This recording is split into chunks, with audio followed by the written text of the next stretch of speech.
اسی طرح سیول مقدمات کے اندر ہم یہ دیکھتے ہیں، فرض کر لیتے ہیں ایک آدمی نعمان نام کا شخص ہے، وہ عثمان کے خلاف 1,00,000 روپے کا ریکوری سوٹ فائل کرتا ہے۔ اب نعمان نے عثمان کے خلاف 1,00,000 روپے کی ریکوری کا سوٹ فائل کیا ہے۔ اگر عثمان 1,00,000 روپے کے لون کو ایڈمٹ کر لیتا ہے، دین کوئی فیکٹ ایشو ریز ہی نہیں ہوا، اس نے کہا، اس نے مان لیا۔ اگر نعمان ریکوری سوٹ فائل کرتا ہے 1,00,000 روپے کے ادھار کی ریکوری کے لیے اور عثمان نگیٹ کر جاتا ہے، وہ کہتا ہے میں نے اس سے ادھار لیا ہی نہیں ہے، دین یہ فیکٹ ایشو آ گیا۔ اس لیے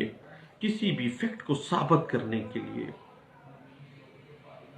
اب اس ٹرانزیکشن میں جب مان گیا ہے وہ کہ میں نے ادھار لیا تھا، میں نے اس کے 1,00,000 روپیہ دینا ہے، تو اس واقعہ کو ثابت کرنے کے لیے کوئی شہادت پیش نہیں کرنے پڑے گی، کیونکہ admitted facts can not be proved, وہ ایڈمیٹڈ ہے۔ لیکن اگر عثمان 1,00,000 روپیہ ادھار لینے کے واقعہ سے مکمل طور پر انکاری ہو جاتا ہے تو نعمان کو کیا کرنا پڑے گا؟ 1,00,000 روپے کا جو ادھار کو ثابت کرنے کے لیے شہادتیں پیش کرنی پڑیں گی۔ پھر فیکٹ اینڈ ایشو ریز ہو گیا کہ نعمان کہتا ہے کہ میں نے 1,00,000 روپے ادھار دیا ہے اور عثمان کہتا ہے میں نے تو لیا نہیں ہے۔ اب نعمان اس ادھار کو ثابت کرنے کے لیے شہادت لے کے آئے گا۔ اب اس ٹرانزیکشن کے اندر، اس فیکٹ کے اندر، فیکٹ ان ایشو جو ہے غیر طے شدہ ہے، اس لیے صرف شہادت یہی واقعات کی سچائی کو ثابت کر سکتی ہے۔ کوئی واقعہ جس کو عدالت میں ثابت کرنے کے لیے شہادت کی ضرورت ہوتی ہے، اس کو ثابت کرنا پڑتا ہے، ایسے واقعے کو، ایسے فیکٹ کو فیکٹ ان ایشو کہا جاتا ہے۔ لیکن دوسری صورت میں آتے ہیں، اگر عثمان 1,00,000 روپے کا نعمان کا جو ادھار ہے جس کے بابت وہ ریکوری سوٹ میں آیا ہے، وہ اس کو مان لیتا ہے، لیکن وہ کہتا ہے کہ 1,00,000 روپے کا لون تو میں نے لیا تھا لیکن میں نے واپس کر دیا، دین بھی ایک فیکٹ ان ایشو ریز ہو گیا ہے کہ ادائیگی کے واقعے کو ثابت کرنے کے لیے اب کس کو ضرورت ہوگی؟ اب عثمان کو ضرورت ہوگی کہ وہ ثابت کرے کہ کیا اس نے وہ جو ادھار لیا تھا وہ واپس کر دیا یا نہیں کیا۔ اب یہ فیکٹ ان ایشو آ گیا۔ نعمان اس بات سے انکار کرتا ہے کہ عثمان نے ادھار لیا ہے لیکن اس نے واپس نہیں کیا۔ نعمان کہتا ہے کہ جناب میں نے واپس کر دیا ہے۔ اب ایک فیکٹ ان ایشو آ گیا جس کو ثابت کرنا ہے، جس پارٹی نے لیج کرنا ہے۔ اونس آف پروف شفٹ ہو گیا ہے نعمان کے اوپر، اس نے اب یہ عثمان کے اوپر کیا اس نے ثابت کرنا ہے کہ جناب میں نے 1,00,000 کا ادھار نعمان سے لیا تھا جس کی بابت یہ ریکوری سوٹ تو کیا گیا ہے اور میں نے وہ واپس کر دیا ہے۔ اب شہادت میں نعمان کے انکار کو اس کے جاری شدہ چیک کے ذریعے ثابت کیا جا سکتا ہے کہ بھئی عثمان کو 1,00,000 کی ریکوری سوٹ جس کی بابت وہ آیا ہے، میں نے اس کو واپس کر دیا، 1,00,000 روپے کا یہ چیک ہے، یہ میں نے اس کو دے دیا تھا۔ اب شہادت آ گئی ہے۔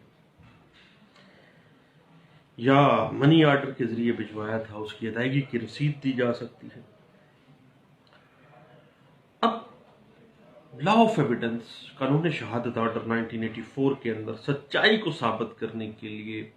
فیکٹ اینڈ ایشو اور ریلیونٹ فیکٹ، دونوں فیکٹس ایسے ہیں جن کے بابت شہادتیں پیش کرنی عدالت میں مینڈیٹری ہیں۔ اب یہ سوال پیدا ہوتا ہے کہ ریلیونس جو ہے وہ اس کو کیسے ثابت کیا جائے۔ اب اس حوالے سے قانون نے ان ریلیونٹ فیکٹس کی ایک فہرست مرتب کی ہے جو تمام معاملات کا کم از کم یا زیادہ سے زیادہ کس حد تک احاطہ کرتے ہیں جو واقعات سرزد ہو چکے ہیں، اور قانون اس پہ کیا پرزیوم کرے گا، پریزمپشن کس طرح سے قانون اس پہ لے گا۔ آرٹیکل 18 جو ہے اس اصول پہ مبنی ہے کہ کسی واقعہ کی بابت اس وقت تک شہادت نہیں دی جا سکتی جب تک کہ وہ ایک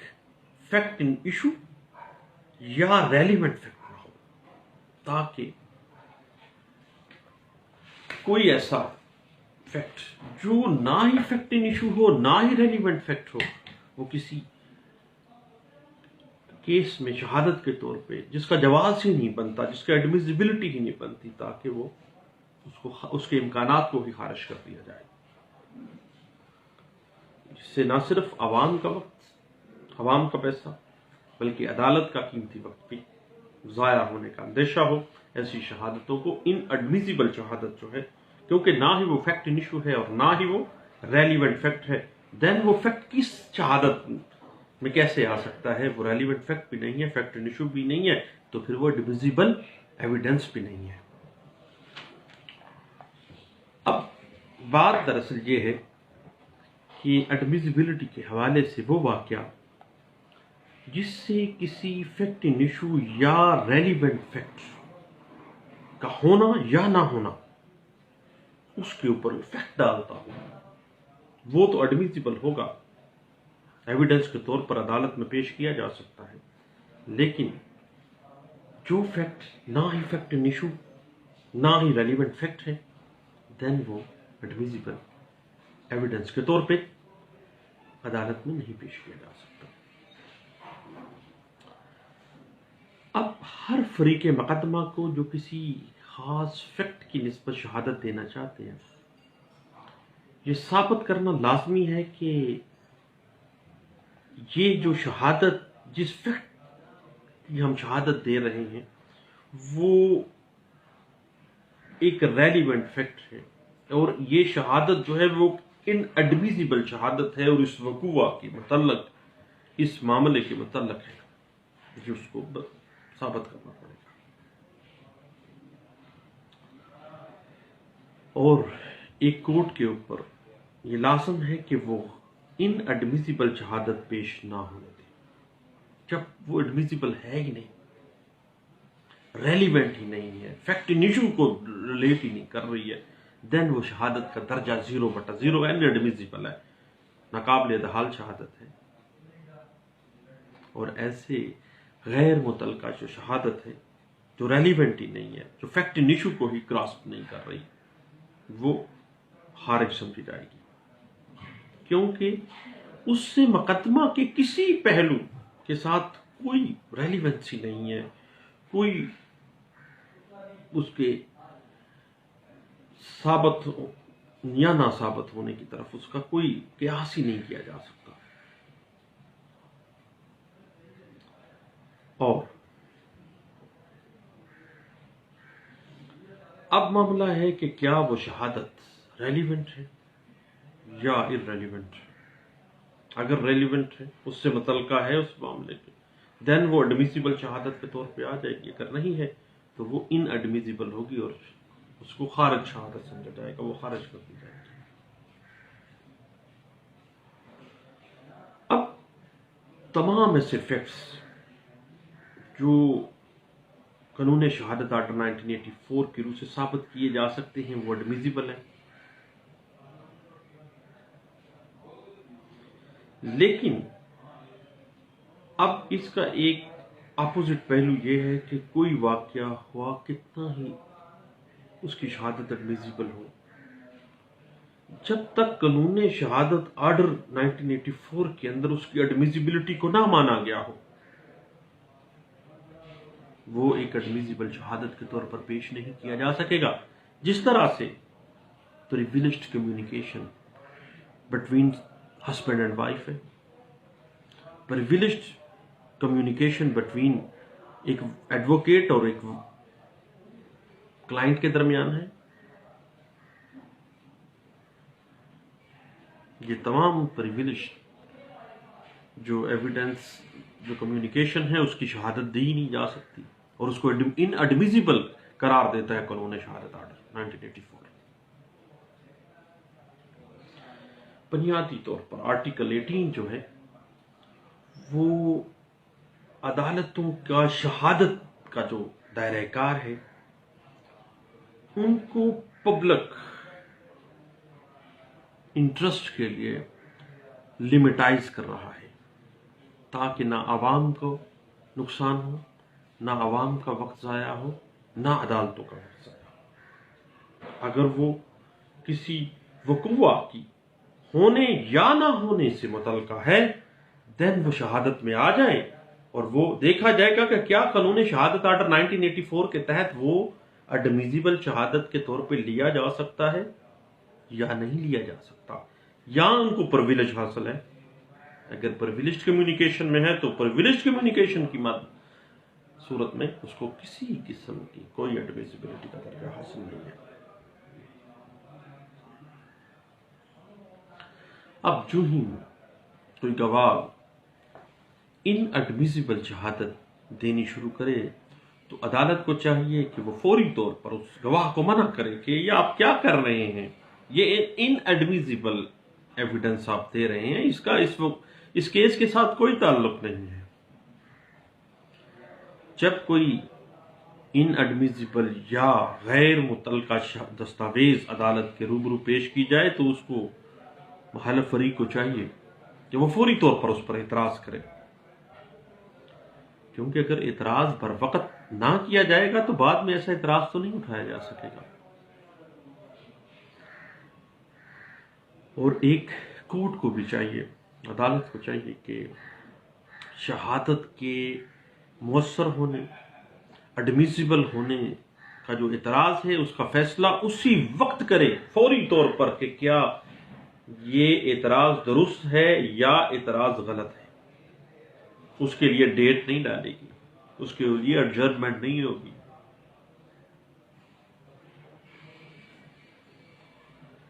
بنیادی طور پر عدالت کے فیصلہ اور عدالت کے صفائی جو کیس کا صفائی مثل پر ہے اس کے اوپر صرف وہی شہادت آنی چاہیے جو کہ قانون شہادت آرڈر 1984 کے تحت ایک اس کیس سے ریلیونٹ ہے اور دوسرا ان ایڈمیزیبل ہے۔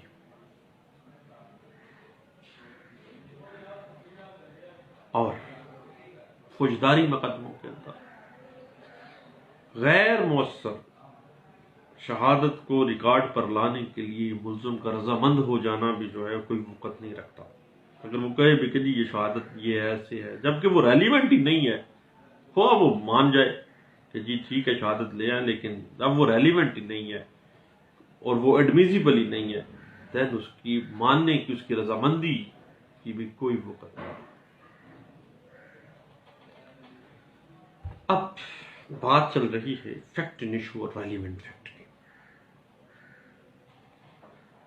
ایک چوری کا مقدمہ فرض کرے چل رہا ہے،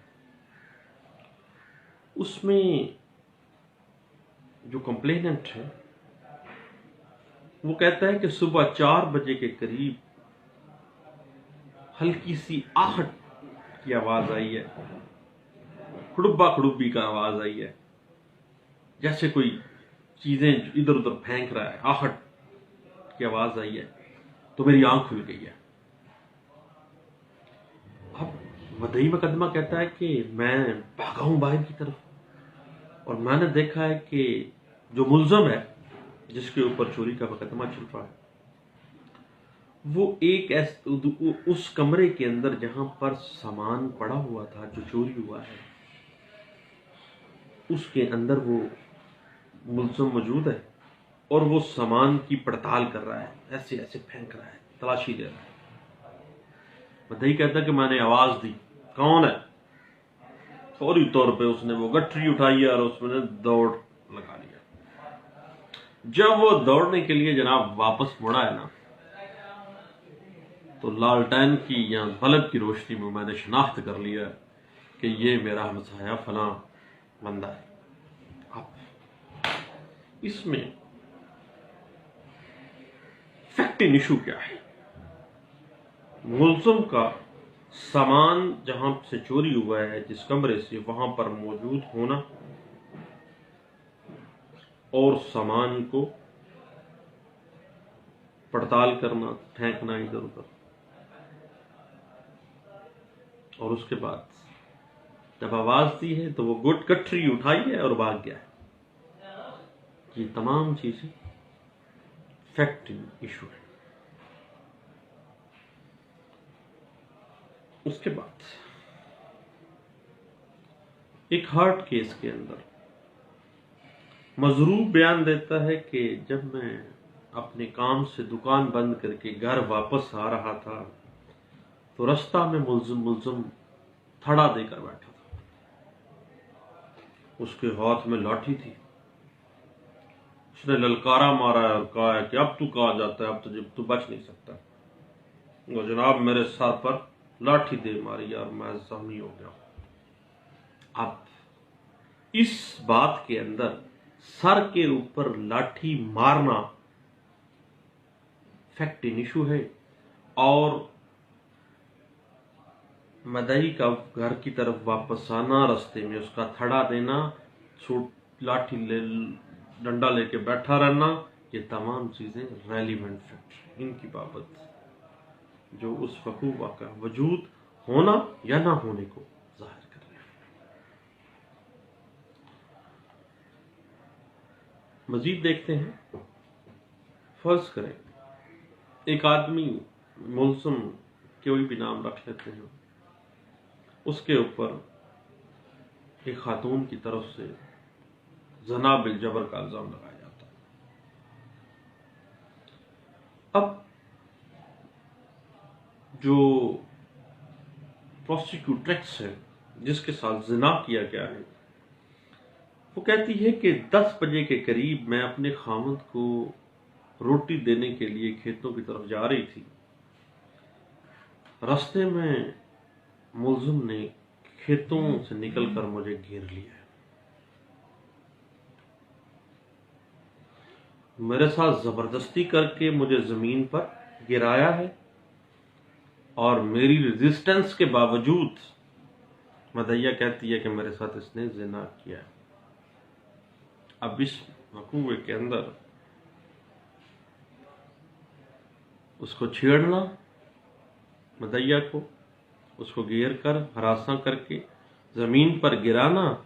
اور اس کی ریزسٹنس کے باوجود اس مدعیہ کے ساتھ زنا کرنا جو ہے وہ فیکٹنگ ایشو ہے۔ اس مدعیہ کا روٹی دینے کے لیے اپنے خاوند کی طرف جانا، وقت کتنے بجے نکلی، کتنے بجے وہ جا رہی تھی، کتنے بجے وہ سارا معاملہ آ گیا، اور ملزم اس وقت وہاں پہ کیا کر رہا تھا، یہ ساری چیزیں ریلیونٹ فیکٹ سے متعلقہ ہوں گی جو اس وقوع سے متعلقہ ہے اور اس وقوع کے ہونے یا نہ ہونے کو ریلیٹ کرتے ہیں یا بیان کرتے ہیں۔ اب یہ ساری باتیں یہ چیز واضح کر رہی ہے کہ قانونی شہادت آرڈر 1984 ایک قرار واقعی قانون ہے،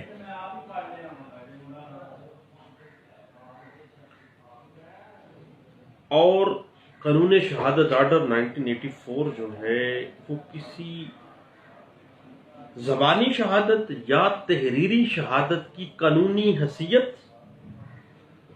اور اس کے مؤثر ہونے اور اس کی ایڈمیزیبلٹی اور ان ایڈمیزیبلٹی کا تعین کرنا قانون شہادت آرڈر 1984 جو ہے اس کی پار ہے، اور یہ ایک قرار واقعی قانون کا درجہ حاصل کر جاتا ہے۔ یہ بیان کر دیتا ہے کون کون سے فیکٹس جو ہیں وہ ایک ایویڈنس میں آئیں گے اور کون کون سے نہیں آئیں گے۔ میں نے پچھلے دنوں ایک کیس لا پڑھا پشاور ہائی کورٹ کا، اس میں یہ بات بڑے احسن طریقے سے پیش کی گئی، اور فیکٹس ان ایشو اور ریلیونٹ فیکٹس کو مختلف اینگلز کے ساتھ انٹرپریٹ کیا گیا تھا، اور یہ کیس لا جو پبلش ہوا ہے وہ ہے PLD 2015 Peshawar high court page 65۔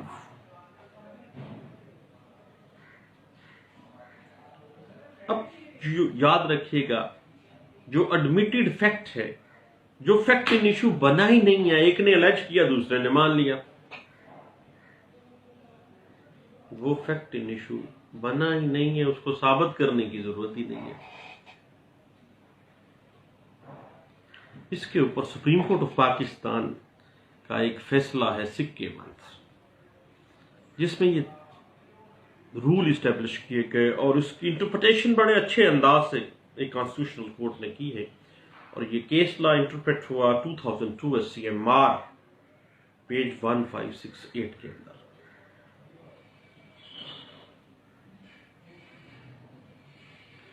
اب جب بھی شہادت میں گواہان موجود ہوتے ہیں، شہادت دینے آ گئے ہیں، اب ان کی شہادتوں کے اندر اگر ڈسکریپنسیز آ گئی ہیں، کوئی معمولی تضاد آ جاتا ہے، تو اس کا مطلب یہ نہیں ہے کہ انہوں نے جھوٹ بولا ہے یا درست حقائق بیان نہیں کیے ہیں، کیونکہ جتنے عرصے میں وہ وقوع سرزد ہوا ہے، اس کی ایویڈنس ہوتے ہوتے کتنا عرصہ گزر گیا، اور انسان فطرتاً بھول جانے والا پیدا ہوا ہے۔ ہلکی پھلکا تضاد جو ہے وہ آ جاتا ہے، اور اس کو قانون ایک سیٹلڈ پرنسپل کے طور پر سامنے یہ بات کو لے آتا ہے کہ اس کو اگنور کرنا چاہیے، معمولی نقص، معمولی فرق، کوئی فرق معنی نہیں رکھتا ہے۔ اور سپریم کورٹ آف پاکستان نے اس بات کو ایک سیٹلڈ پرنسپل کے طور پہ انٹرپریٹ کیا تھا 1990 SCMR پیج 1272 کے اندر۔ اب بات دراصل یہ ہے میرے دوستوں کہ جب بھی کوئی شخص کوئی دعویٰ کرتا ہے، کوئی کلیم کرتا ہے، کوئی الج کرتا ہے، تو اس کے اوپر لازم ہے کہ وہ اس کو ثابت کرے گا، اس کو وہ ثابت کرے گا، کیونکہ وہ الج کر رہا ہے، کیونکہ وہ الزام لگا رہا ہے، کیونکہ وہ کلیم کر رہا ہے، جو وہ دعویٰ کر رہا ہے اس کو ثابت کرنا مدعی کی ذمہ داری ہے۔ اور اگر مدعا علیہ کوئی عذر لے لیتا ہے یا ملزم کوئی عذر لے لیتا ہے، دین burden of proof، onus of proof جو ہے that will be shifted to her۔